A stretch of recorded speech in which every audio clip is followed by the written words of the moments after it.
And now on to our panel.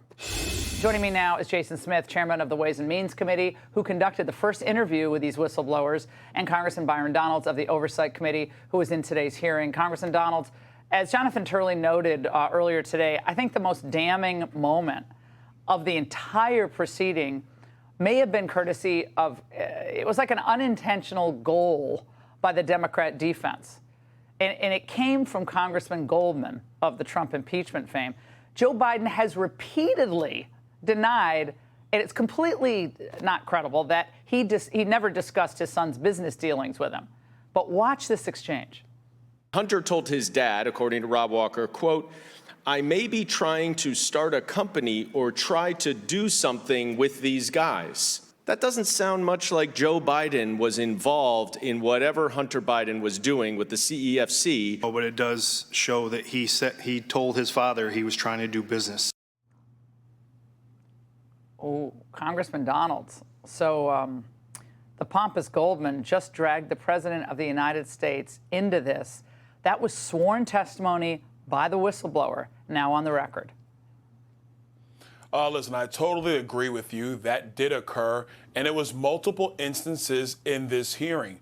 One of the things that came out is that the famous WhatsApp message that everybody talks about now, where Hunter's sitting next to his dad and he wants more money and you better give it to us or we're going to remember and we're going to stop everything you're doing. That text message, the investigators at the IRS wanted to get location data to actually show that Hunter Biden was where we all believe he was, which was at the Rehoboth Beach House with Joe Biden.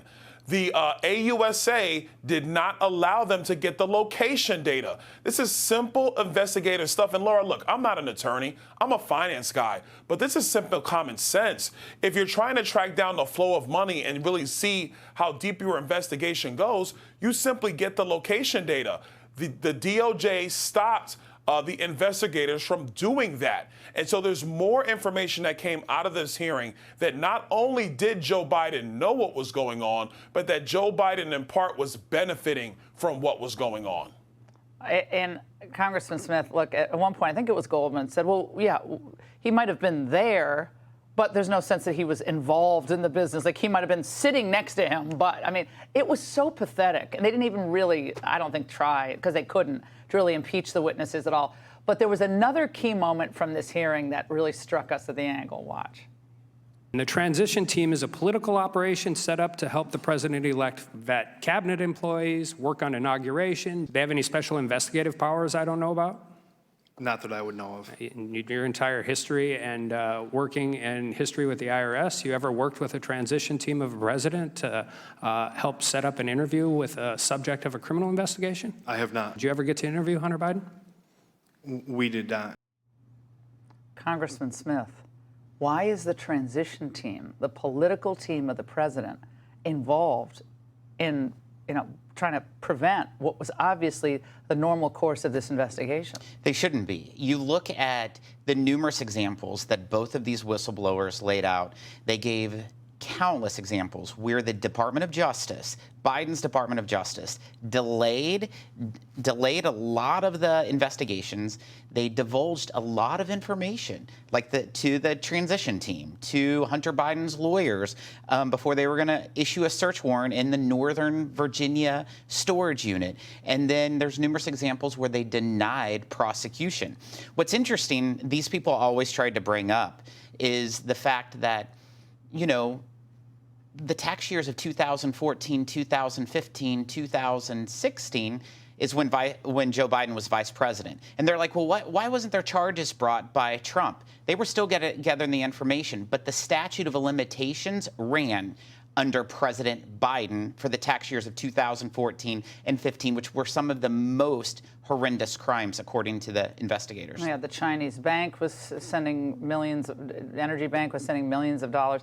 And Congressman Donalds, Ziegler, the whistleblower who revealed himself today, was describing the intimidation that not just he, but other agents experienced in this investigation. There was an environment when we were interviewing witnesses where you were afraid to ask questions that could lead to the presidential campaign. And this is after the campaign's over. So questions like that, it was restricted, and so things like that we were limited to talking about. Congressman Donalds, how do Democrats, with a straight face, deny that this is a problem with the facts that are laid out? Well, look, Laura, let me tell you first, what Mr. Ziegler said there is the facts. Those are the facts. It's all through his written testimony and in the depositions he took with the Ways and Means Committee. But let me go further.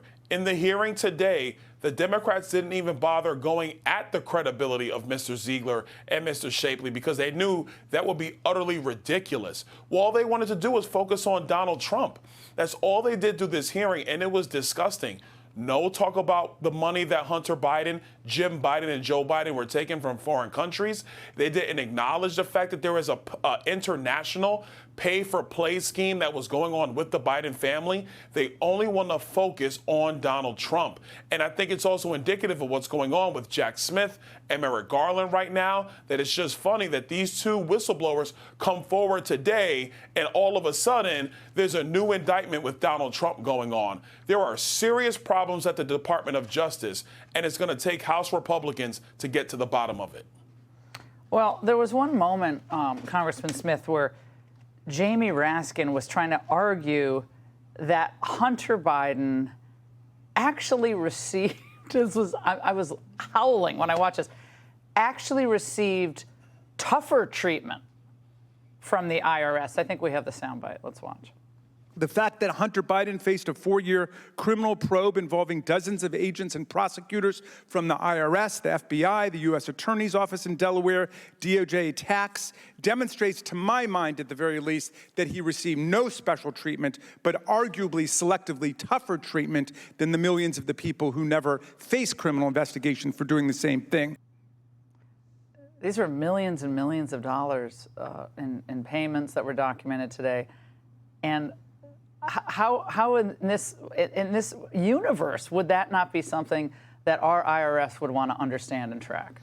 If any normal American without the last name Biden had beaten the government out of more than $1 million in taxes that they owed, they would serve jail time. And in fact, Mr. Shapley, during the hearing today, highlighted Exhibit 2 that he provided to the Ways and Means Committee, which was an exhibit of what they should bring charges against Hunter Biden.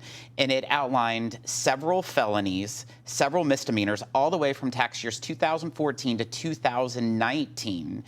So all the charges that should have been brought. All the charges. And even Leslie Wolf, the assistant prosecutor, was lined that she agreed with these charges. But guess what? He wasn't charged with one felony. His plea agreement is 2 misdemeanors where he slapped on the wrist, won't be serving jail time, but an average American would be serving jail time. But it's unfortunate this administration is truly treating the wealthy and those politically connected to Biden much differently than the average American. Somebody stepped in here. Somebody stepped in here and said, this is going to kill Biden. This is going to literally destroy his presidential campaign or his political future. And that's what we're going to try to find out. We've asked for several people to come before us.